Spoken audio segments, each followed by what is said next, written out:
podcast fresh.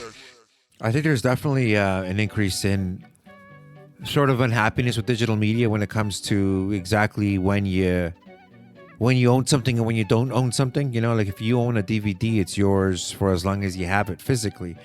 DVDs do deteriorate, but other than that, that physical media is yours, right? It can last you a long, long time, quote unquote, forever, so to speak, right?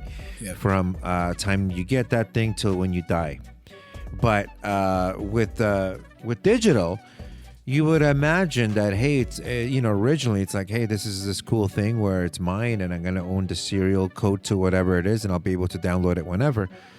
And then you come to find out that, these files are stored on computers and these computers need to be turned on and stayed on or wherever it might be, wherever they might be stored in the clouds or whatever.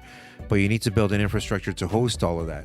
And, as we saw with Sony PlayStation or Sony taking down those movies from the Sony store and then putting them back up again, the stay of execution that we talked about, there's obviously it all boils down to money. It's obvious that for a lot of these larger companies, it's just a lot cheaper to just take all this stuff offline, right? And then just charge you per serving whenever you want to stream it as opposed to you owning it. So it does suck, especially if you bought something digitally. Like I remember I used to buy, when I bought Blu-rays, it would come with like a little sticker inside and it'd say, hey, you get a free digital download. You can download it to your computer or whatever it might be. You can have it for as long as whenever. But apparently not. These things all have expiry dates on it. We've seen it in the video game world too, where things are being removed from the store, sometimes without an explanation. But I don't know. Those are just some examples. But yeah, it sucks. Yeah, here Crunchyroll buys Funimation, and Funimation, I believe, had some kind of a tier where you could buy some of these movies, and television shows.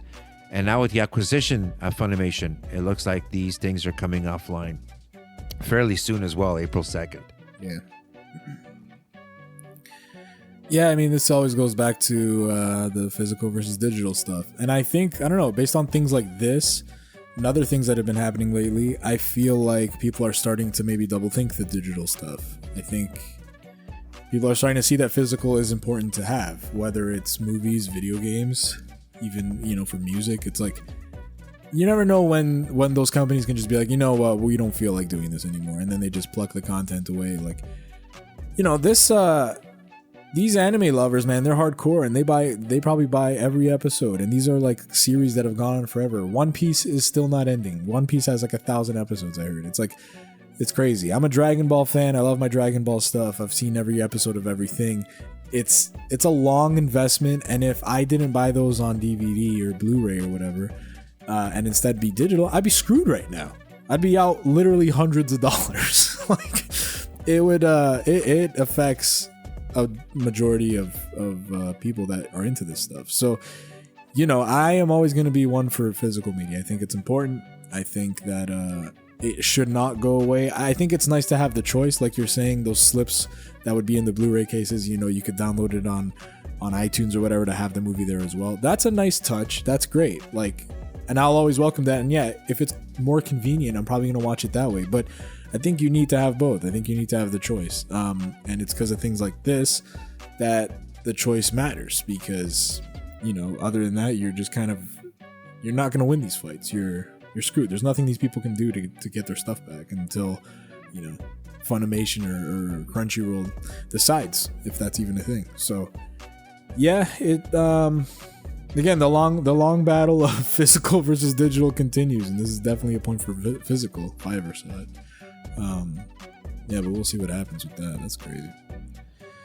To add insult to injury, the membership price of Crunchyroll is going up almost 100%, from $54.99 a year to $99.99 a year. Holy fuck.